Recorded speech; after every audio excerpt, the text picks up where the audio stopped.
Kabar baik datang bagi jemaah haji reguler tahun 2025. Pemerintah Indonesia memastikan setiap jemaah akan menerima uang saku atau living cost. Gubernur Sumatera Selatan Herman Deru menyampaikan pemerintah pusat memberikan uang saku untuk jemaah haji tahun 2025 sebesar 750 real Arab Saudi per orang. Herman Deru mengingatkan agar para jemaah menggunakan uang tersebut secara bijak dan tetap menjaga fokus selama menjalankan seluruh rangkaian ibadah haji. Jadi negara sudah memberikan living cost. Jadi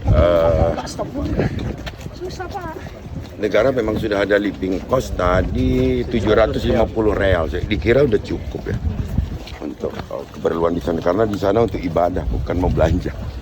Itu uangnya langsung diterima oleh langsung diterima oleh calon jemaah, langsung di amplop, ada petugasnya, di petugas perbekalan.